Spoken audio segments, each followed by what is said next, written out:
All right, guys, so part C is asking what the coordinates are for the inflection points. So then the question is, how do we go about finding those inflection points? I'm going to erase some of this here. Some of this we might use, but I don't need all of this at the bottom. So if you guys remember, we find our inflection points by using the second derivative. So I want to find my first derivative. Where's my simplest form? Right there. So I'm going to take that. Let's rewrite that down here. So my first derivative of q of x was that negative x squared plus 36 divided by x squared plus 36 all squared. So if that is the first, we're going to apply our quotient rule again. And that would give me the bottom times the derivative of the top minus the top times the derivative of the bottom. Now, when we do the derivative of the bottom, remember we have to unwrap that thing. We have to use the chain rule to find the derivative. So we bring that 2 out front. We leave the inside the same, which is how we unwrap it. We found the derivative of the inside or the outside.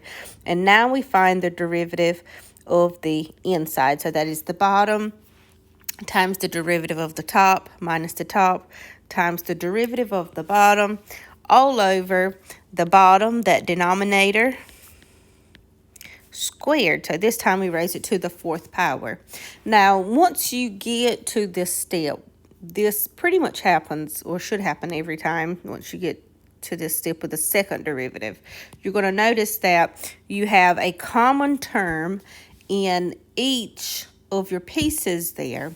So what I can do to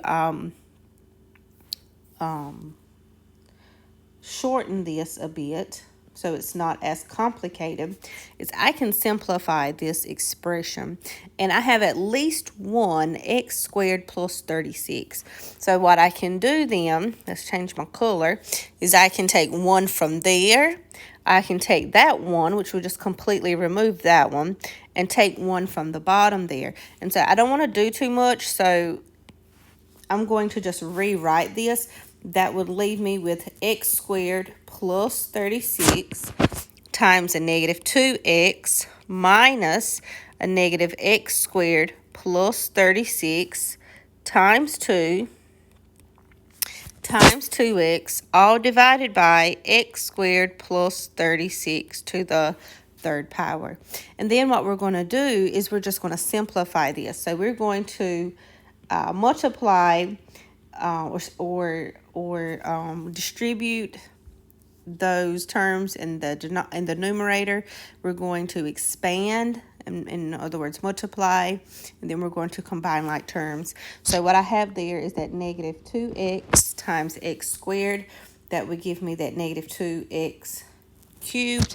And then I have that negative 72 x. I'm going to put that in parentheses there because I'm going to just drop down that negative, and I'm going to put the second bit in parentheses as well. So what I know here is that I have that 2 times 2x, that is really 4x. All right. So what I'm going to do is take that 4x, I'm going to multiply that by that negative x squared. So that is negative 4x cubed, and then 4x times 36, that will give me a positive 144x. And then we're going to divide that by that x squared plus 36 all cubed. I know this is